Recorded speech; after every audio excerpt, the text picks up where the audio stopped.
Portofolio pelaburan anda meruncing merah seolah-olah ia malu dengan prestasinya sendiri. Perasaan ini biasa, kan? Berita menjerit tentang kejatuhan, graf menjunam dan tangan secara automatik gatal hendak menekan butang jual semua. Hentikan. Tarik nafas dalam-dalam. Hari ini, kita akan membincangkan bagaimana falsafah kuno yang lahir lebih 2000 tahun lalu boleh menjadi penasihat kewangan terbaik anda pada tahun 2024. Kita akan mengupas bagaimana prinsip-prinsip Stoa daripada tokoh seperti Maharaja Marcus Aurelius dan cendekiawan Seneca akan membantu anda bukan sahaja mengharungi kejatuhan pasaran, tetapi juga bangkit daripadanya dengan lebih kental. Adakah anda fikir falsafah dan wang tidak serasi? Saya janji, setelah anda habis menonton video ini, anda akan melihat portofolio anda dengan pandangan yang sama sekali berbeza. Pertama sekali, mari kita fahami secara ringkas apa sebenarnya stoicism ini. Lupakan imej individu berwajah batu yang menahan semua emosi. Itu adalah mitos Hollywood. Hakikatnya, stoicism adalah falsafah hidup yang praktikal, boleh diibaratkan sebagai sistem operasi untuk minda. Matlamat utamanya adalah untuk membantu seseorang mencapai keadaan ketenangan, dalaman dan kefahaman, tidak kira apa pun keadaan luaran. Idea utama Stoa yang akan kita gunakan hari ini dipanggil dikotomi kawalan. Ringkas seperti mana-mana idea genius. Di dunia ini ada perkara yang boleh kita kawal dan ada perkara yang tidak boleh kita kawal. Dan tahukah anda apa yang pasti tidak dapat dikawal oleh pelabur? Ia adalah turun naik harian pasaran, berita dunia atau keputusan bank pusat. Tetapi reaksi mereka terhadapnya, strategi mereka dan tindakan mereka itu sepenuhnya di bawah kawalan mereka. Dalam pemisahan yang mudah, inilah tersembunyi rahsia utama untuk mencapai keseimbangan kewangan dan ketenangan jiwa. Jadi, mari kita mulakan dengan perkara asas. Siapa atau apa musuh paling besar bagi seorang pelabur? Kebanyakan orang akan kata kejatuhan pasaran, inflasi atau berita buruk. Namun, ahli falsafah Stoa pasti akan mentertawakan jawapan seperti itu. Mereka tahu bahawa musuh utama bukan berada di Wall Street, tetapi di dalam kepala kita sendiri. Ia adalah emosi kita, ketakutan apabila semuanya jatuh menjunam dan kerakusan apabila semuanya naik melambung. Dua penunggang kiamat inilah yang memaksa kita melakukan tindakan yang paling bodoh, menjual pada paras terendah dan membeli pada puncak tertinggi. Pasaran hanyalah sebuah alat, ia adalah neutral. Tetapi tindak balas kita terhadap pergerakannya yang menentukan sama ada kita akan untung atau rugi. Bayangkan seorang pakar bedah yang panik apabila melihat darah. Adakah anda masih mahu mempercayainya? Jika begitu, mengapa kita mempercayai diri kita yang sedang panik untuk menguruskan wang kita sendiri?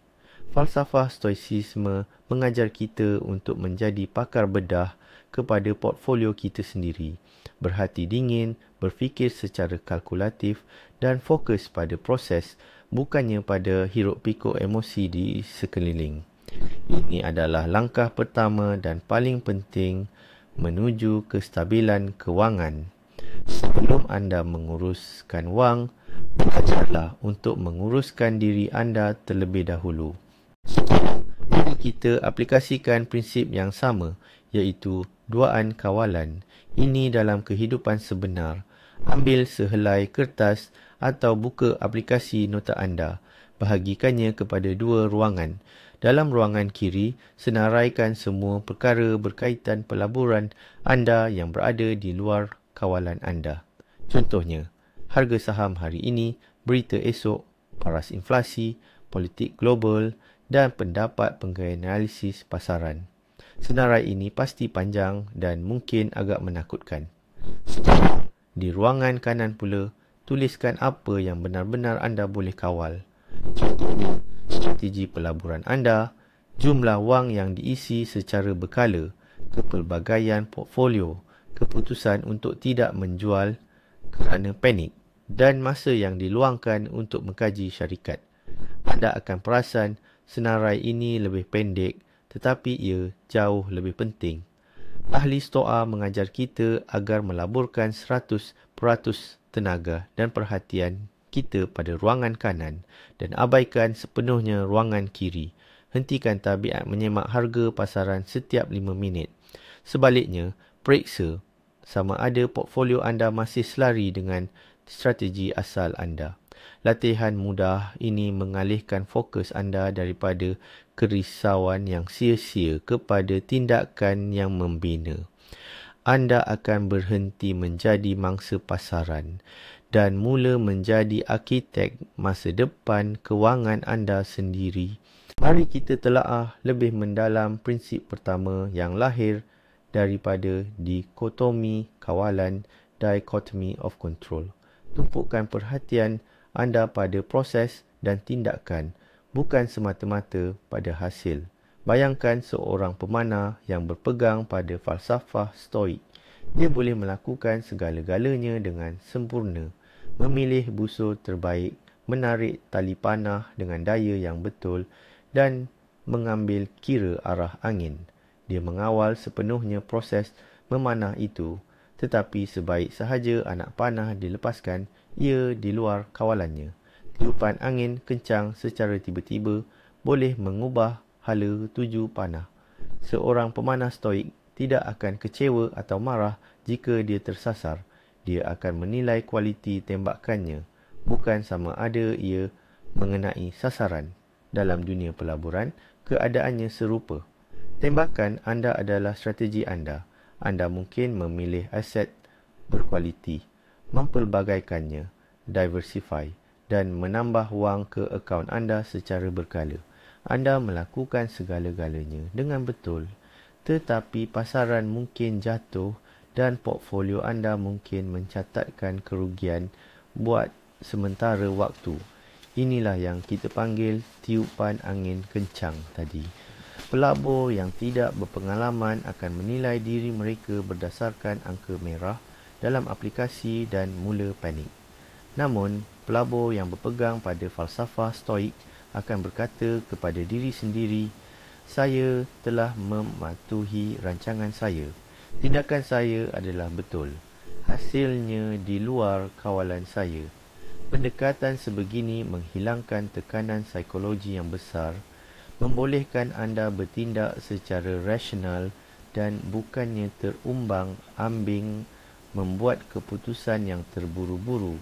Sekarang, mari kita beralih kepada salah satu letihan stoa yang paling berkuasa, walaupun bunyinya agak gelap dan suram. Ia dipanggil premeditatio malorum, yang boleh kita terjemahkan sebagai mengantisipasi kejahatan atau menjangka keburukan. Bunyinya memang menyeramkan, tetapi sebenarnya ini adalah alat yang sangat berguna untuk seorang pelabur. Intinya mudah. Daripada hanya berharap yang terbaik, bayangkan secara terperinci senario yang paling teruk.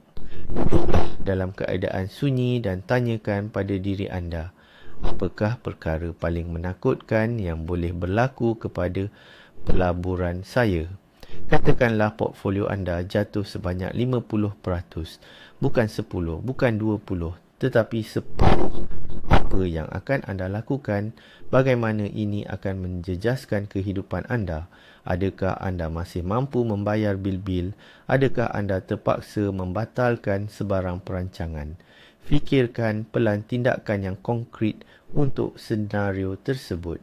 Mungkin anda akan membuat keputusan bahawa anda memerlukan simpanan kecemasan atau bantalan kewangan yang lebih besar, atau anda mungkin sedar bahawa anda telah mengambil risiko yang terlalu tinggi. Paradoksnya ialah apabila anda berhadapan dengan ketakutan anda dan bersedia untuk menghadapinya, ketakutan itu akan hilang kuasanya. Anda berhenti takut pada ketidakpastian kerana senario terburuk telah anda fikirkan dan anda sudah ada pelan tindakan. Ini seperti latihan kebakaran kewangan. Lebih baik kita melakukan latihan simulasi ketika keadaan tenang daripada panik apabila kebakaran yang sebenar berlaku. Satu lagi konsep penting dalam stoicisme ialah istilah amor fati, yang bermaksud cintai takdir anda. Ini bukan bermaksud anda perlu bersorak apabila mengalami kerugian, tetapi ia merujuk kepada penerimaan realiti seadanya, tanpa perlu merungut atau melawan. Pasaran bukanlah kawan atau musuh anda. Ia tidak berniat untuk memufliskan atau mengkayakan anda. Pasaran hanyalah satu fenomena alam, sama seperti lautan atau keadaan cuaca. Kadang-kadang ia tenang dan kadang-kadang ia dilanda badai. Merungut apabila pasaran mengalami pembetulan, correction, adalah sama sia-sia seperti merungut apabila hujan mulai turun. Anda tidak boleh mengubah cuaca, tetapi anda boleh membawa payung. Dalam dunia pelaburan, payung anda adalah strategi yang kukuh, diversifikasi dan ketenangan fikiran. Apabila anda menerima volatility sebagai sebahagian daripada permainan, ia tidak akan lagi menakutkan anda. Anda sedar bahawa kejatuhan adalah sama lumrahnya seperti kenaikan. Peluang terbaik seringkali muncul ketika pasaran sedang dilanda ribut atau kegawatan. Penerimaan realiti bukanlah sifat pasif.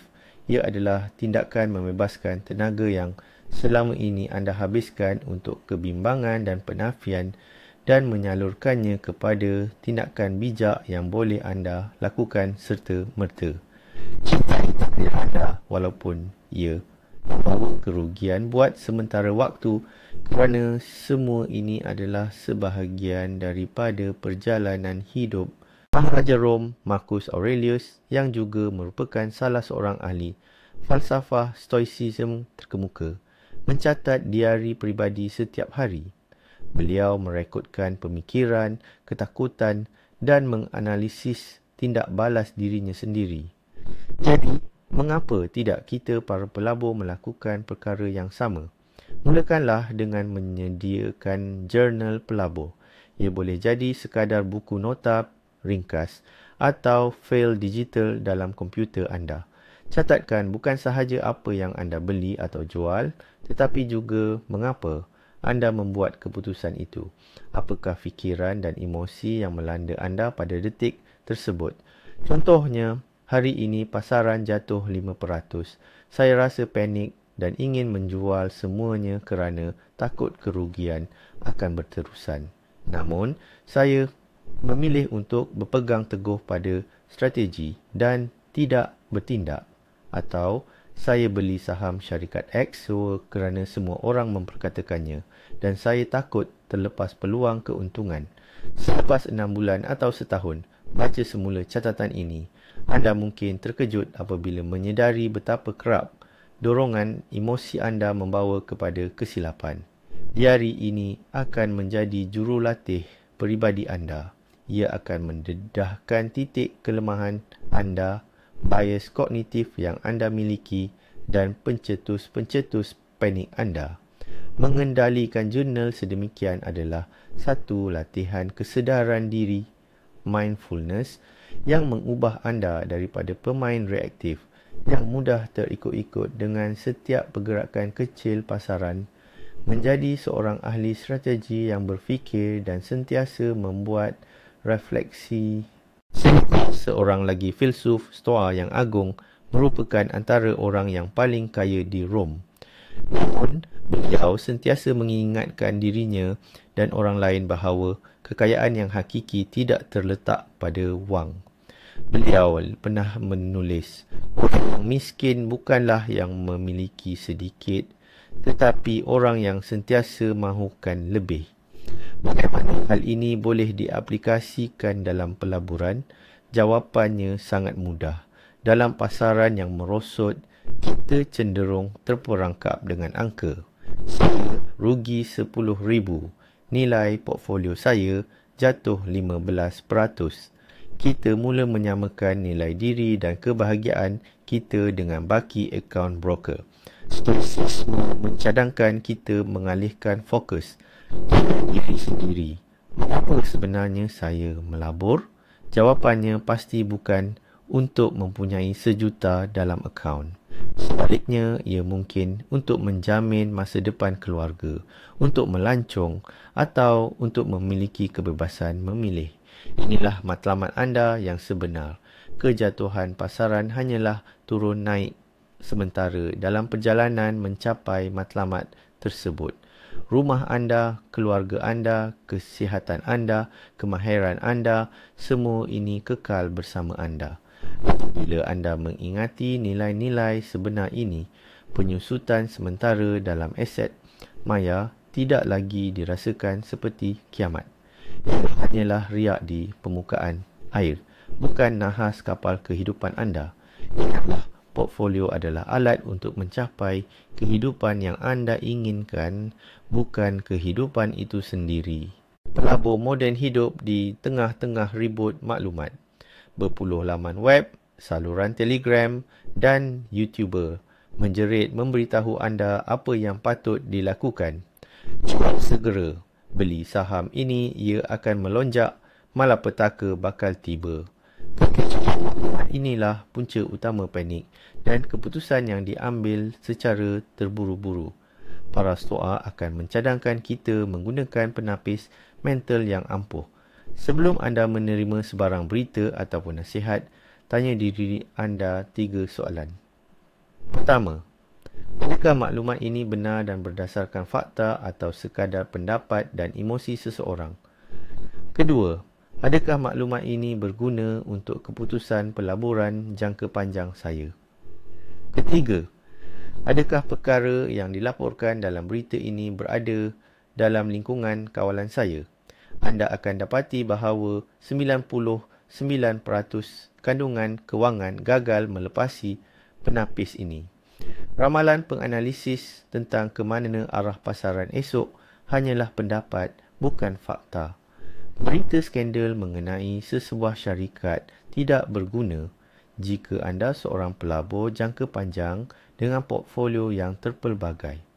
Berhenti langgan semua yang mencetuskan kebimbangan dan memaksa anda bertindak secara impulsif. Kekalkan 1 atau 2 sumber yang benar-benar boleh dipercayai hanya untuk mendapatkan fakta. Detoxan.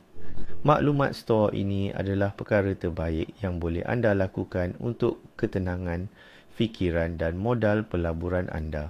Bagi golongan store, kesabaran dianggap sebagai salah satu nilai murni yang paling utama. Namun, bagi seorang pelabur, kesabaran bukan sekadar nilai murni, ia adalah kuasa luar biasa. Seluruh dunia kewangan dibina berasaskan kepantasan, dagangan frekuensi tinggi, berita setiap minit dan urus niaga yang berlaku serta-merta. Kita dididik untuk sentiasa perlu melakukan sesuatu demi menjana keuntungan. Sebaliknya, stoicisme mengajar kita tentang kekuatan berdiam diri atau tidak bertindak. Pelabur unggul Warren Buffett yang falsafahnya banyak berkait rapat dengan ajaran stoa pernah berkata, pasaran saham adalah alat untuk memindahkan wang daripada orang yang tidak sabar kepada orang yang sabar. Pasaran yang merudum adalah ujian kesabaran yang paling besar. Seluruh naluri anda pasti menjerit, buatlah sesuatu. Tetapi, selalunya tindakan yang paling tepat ialah dengan tidak melakukan apa-apa. Cukup sekadar terus. Patuhi pelan anda, teruskan membuat caruman tetap dan tunggu. Keajaiban faedah kompaun hanya berkesan dalam jangka masa yang panjang. Apabila anda cuba menangkap paras paling rendah atau meneka bila pasaran akan berpatah balik, anda secara automatik berubah daripada seorang pelabur menjadi seorang penjudi.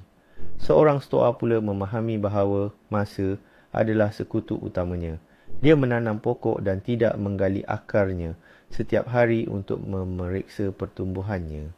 Dia hanya menyiramnya dan menunggu hasilnya dengan sabar. Portfolio anda adalah ibarat pokok yang sama Mitos cepat kaya mungkin adalah mitos yang paling berbahaya dalam pasaran saham.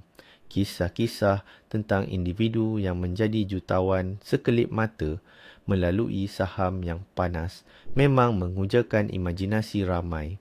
Tetapi, bagi setiap satu kisah kejayaan sensasi itu, ada ribuan cerita kegagalan mereka yang mengejar keuntungan segera dan akhirnya kehilangan segalanya. Para pengikut falsafah Stoa menolak keras pengejaran kepuasan dan hasil yang segera. Mereka menghargai disiplin, ketekekalan dan usaha jangka panjang. Inilah sebabnya mengapa falsafah Stoikisme sangat serasi dengan strategi pelaburan jangka panjang.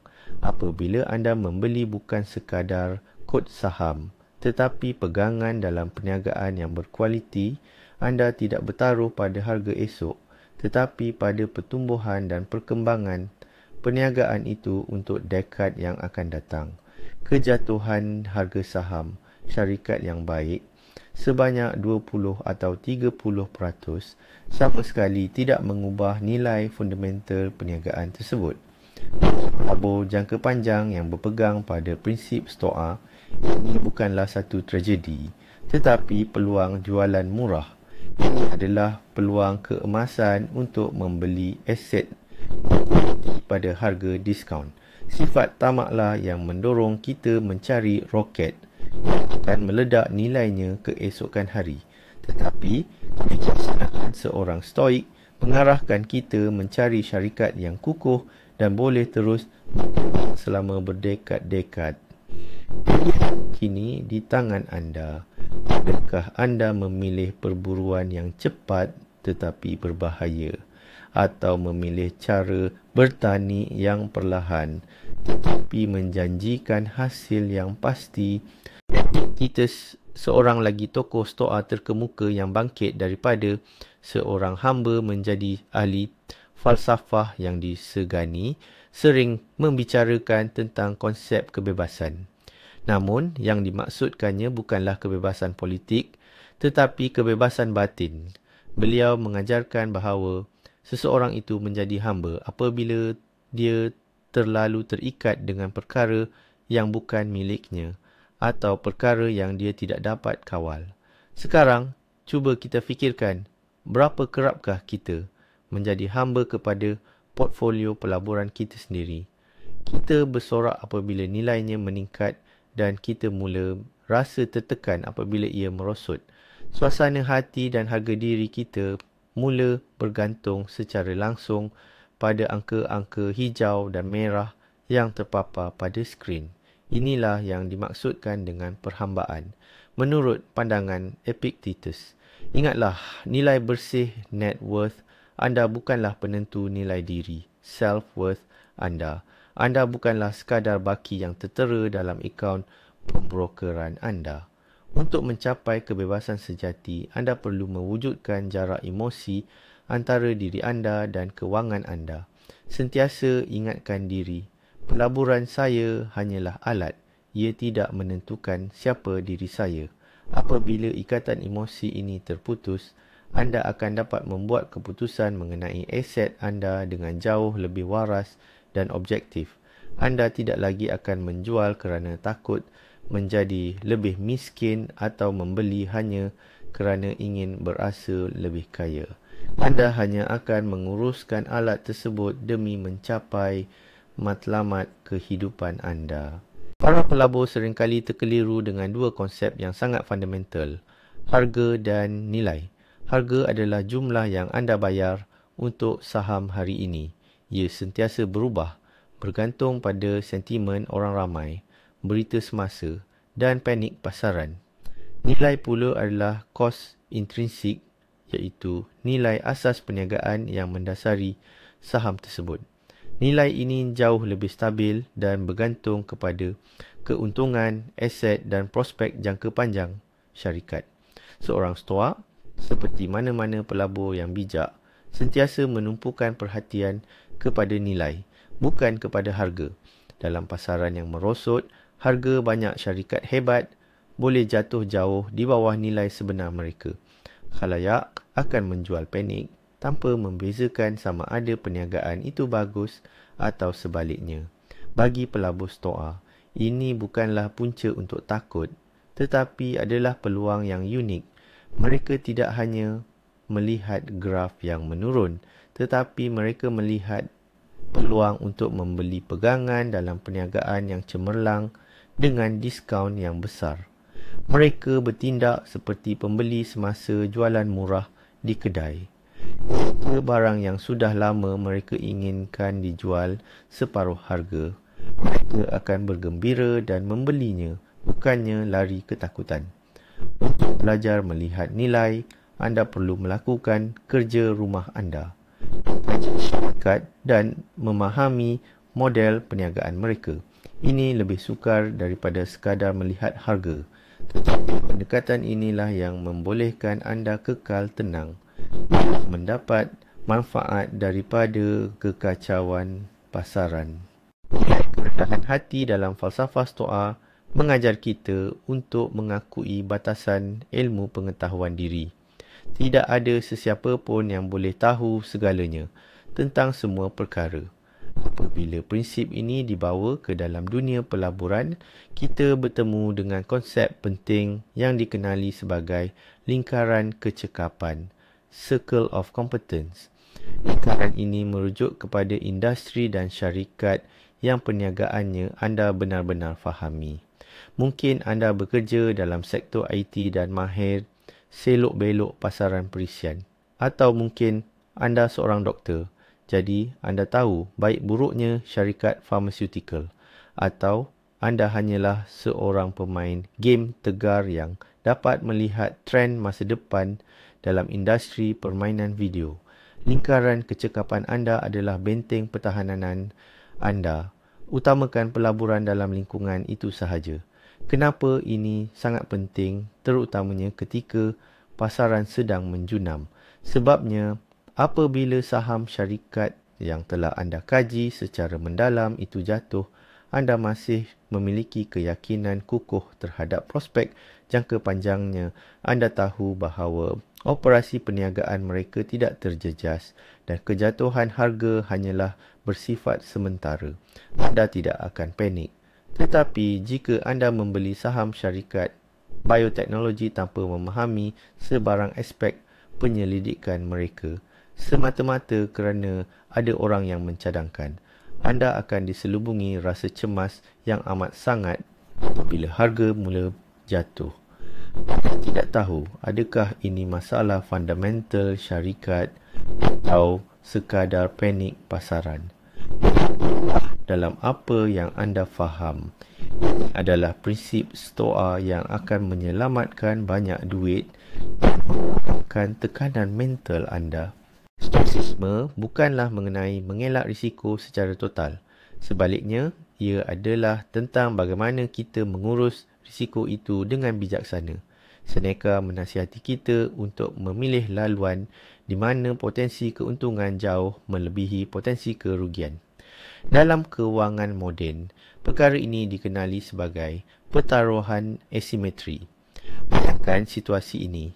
Anda berisiko kehilangan RM1 tetapi berpotensi memenangi RM100.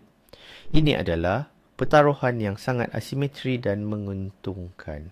Bagaimana pula kita boleh mengaplikasikannya di pasaran yang sedang menjunam? Apabila pasaran sudah menjunam dengan ketara, potensi untuk ia terus jatuh selalunya lebih kecil berbanding potensi pertumbuhan di masa hadapan. Dengan membeli saham syarikat berkualiti tinggi selepas pembetulan pasaran yang teruk, anda sebenarnya sedang membuat pertaruhan asimetri. Ya, mungkin ia akan jatuh lagi 10 atau 20%. Itu adalah risiko terhad anda. Namun, dalam tempoh beberapa tahun, saham itu berpotensi melonjak 100, malah 200%. Itu adalah potensi keuntungan anda yang jauh lebih besar. Pelabur yang panik hanya melihat risiko kejatuhan selanjutnya. Tetapi, pelabur stoik yang dipersenjatai logik melihat peluang asimetri. Dia tidak cuba untuk menangkap paras terendah pasaran kerana itu mustahil. Dia hanya faham bahawa peluang kini sudah memihak kepadanya. Lantas bertindak dengan tenang, menyebarkan pembeliannya dari masa ke masa untuk mengurangkan lagi risikonya. Apakah pandangan seorang stoa terhadap diversifikasi? Pada awalnya, ini mungkin kelihatan seperti istilah teknikal semata-mata dari buku-buku kewangan. Tetapi sebenarnya, di sebalik istilah itu tersimpan kebijaksanaan stoa yang mendalam. Diversifikasi adalah pengiktirafan praktikal bahawa masa depan tidak menentu dan berada di luar kawalan kita. Kita tidak tahu industri mana yang akan melonjak naik dalam dekad akan datang dan yang mana pula akan merosot. Kita tidak tahu syarikat mana yang akan berdepan dengan cabaran yang tidak dijangka. Dengan mengagihkan pelaburan kita merentasi pelbagai aset negara dan sektor ekonomi, kita seolah-olah memberitahu alam semesta, saya tahu bahawa saya tidak tahu apa-apa. Saya tidak boleh meramalkan masa depan, justeru saya bersedia untuk pelbagai kemungkinan. Ini adalah manifestasi kerendahan hati intelektual. Apabila satu bahagian portfolio anda jatuh, bahagian lain mungkin meningkat atau kejatuhannya tidak begitu teruk. Ini akan melicinkan turun naik keseluruhan nilai portfolio anda. Diversifikasi melindungi anda bukan sahaja daripada kerugian kewangan tetapi juga daripada kegoyahan emosi. Portfolio yang pelbagai adalah seperti kapal yang mempunyai beberapa ruang kedap air. Walaupun salah satu ruang itu berlubang, kapal itu akan terus terapung. Inilah mekanisme dalaman anda untuk menerima ketidakpastian dunia. Salah satu cara terbaik untuk mengatasi kelemahan emosi anda ialah dengan langsung tidak melibatkan diri dalam proses membuat keputusan. Kedengaran agak pelik, tetapi falsafah stoa pasti akan menyokongnya. Mereka menghargai sistem dan tabiat yang membolehkan kita bertindak betul secara automatik atau dalam mod autopilot tanpa perlu bergantung pada kekuatan keazaman yang seringkali gagal ketika kita berada dalam situasi stres.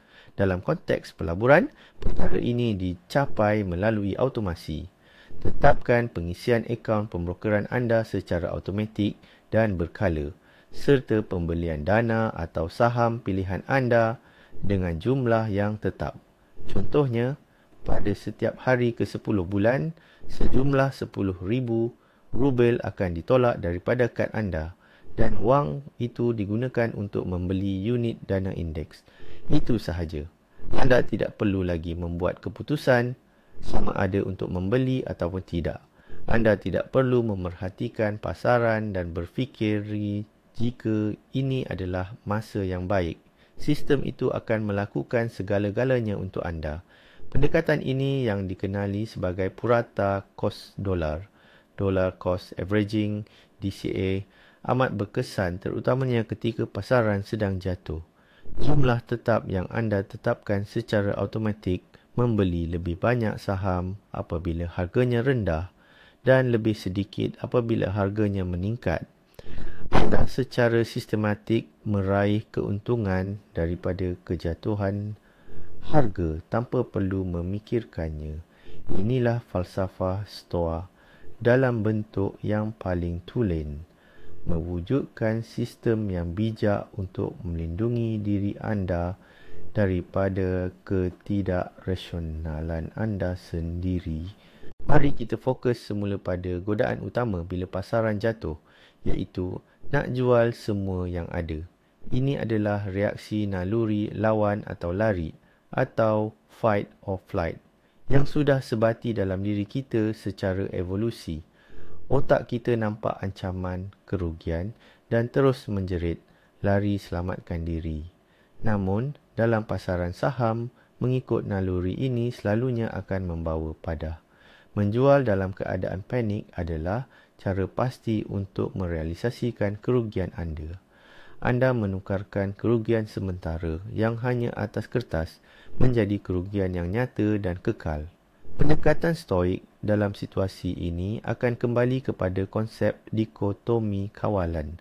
Bolehkah saya mengawal kejatuhan pasaran? Tidak. Bolehkah saya mengawal butang jual saya? Ya. Keputusan untuk tidak menjual adalah tindakan berdisiplin yang aktif, bukan sekadar menunggu secara pasif. Ini adalah pilihan sedar anda untuk berpegang pada rancangan jangka panjang. Cuba ingat kembali krisis-krisis lampau, tahun 2008, tahun 2000 dan lain-lain.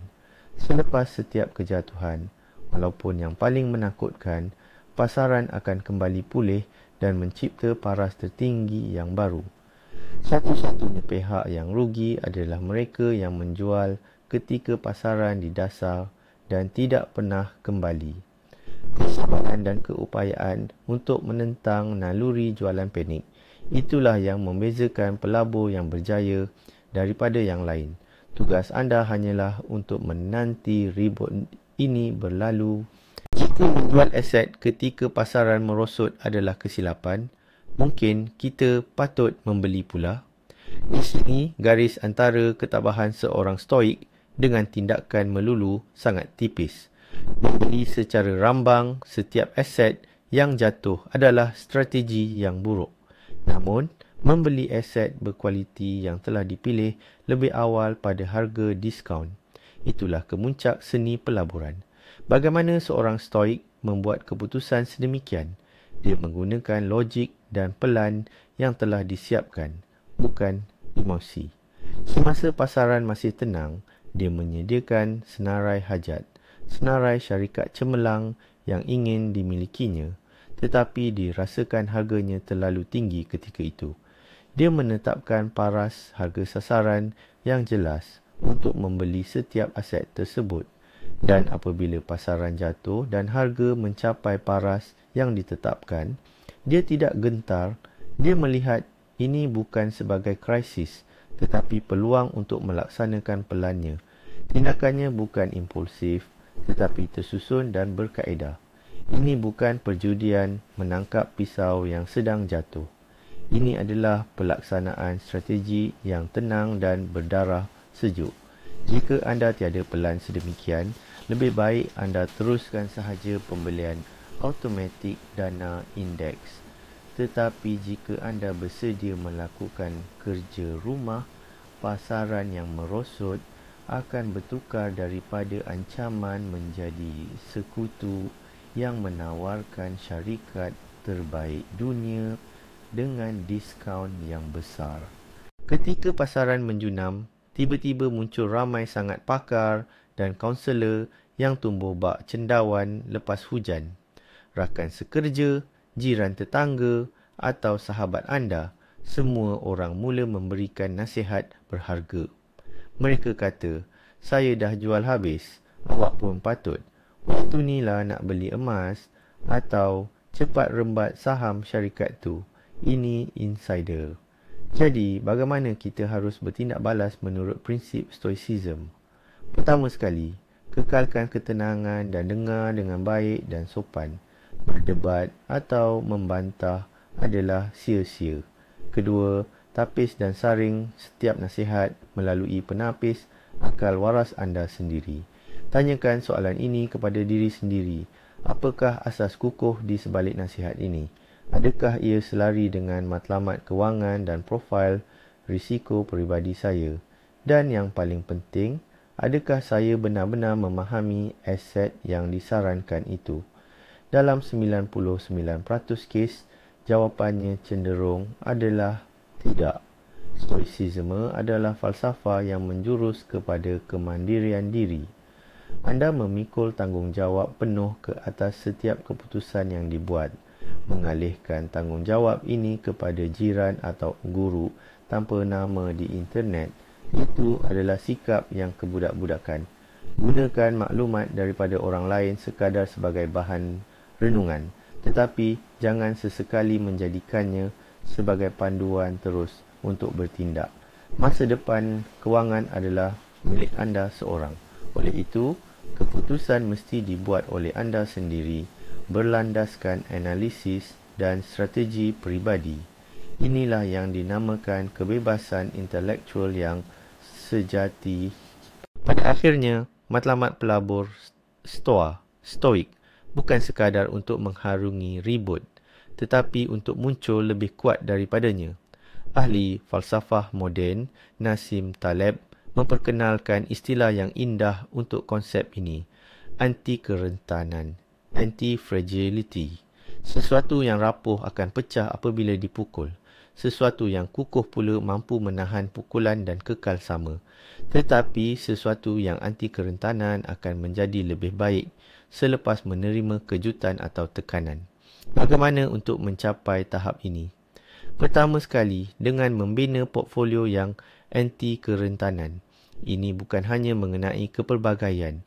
Ia melibatkan memasukkan aset yang berpotensi mendapat manfaat daripada kekacauan pasaran.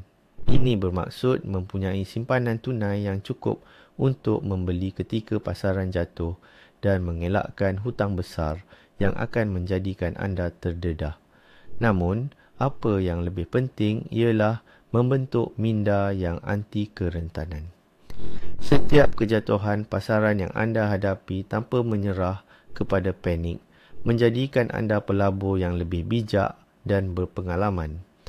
Anda menyaksikan sendiri bahawa strategi anda berkesan, keyakinan diri anda meningkat dan ketakutan terhadap krisis masa depan mula berkurangan. Anda belajar daripada kesilapan dan menyesuaikan semula pelan anda. Kekacauan pasaran tidak lagi menjadi ancaman, tetapi bertukar menjadi medan latihan yang menguatkan peribadi dan mempertajam kemahiran anda. Matlamatnya bukan untuk mengelak ketidaktentuan, tetapi untuk belajar memanfaatkannya demi keuntungan diri sendiri. Mari kita rumuskan semula apa yang telah kita pelajari hari ini. Pelaburan bukanlah larian pecut melalui kawasan berbahaya. Sebaliknya, ia adalah maraton yang memerlukan ketahanan jangka panjang. Dan falsafah stoikisme adalah persiapan mental yang sempurna untuk menempuh perjalanan ini. Kunci utamanya adalah untuk mengalihkan tumpuan kita dari perkara yang di luar kawalan seperti naik turun pasaran harian kepada perkara yang sepenuhnya dalam genggaman kita, iaitu emosi, keputusan dan strategi pelaburan kita.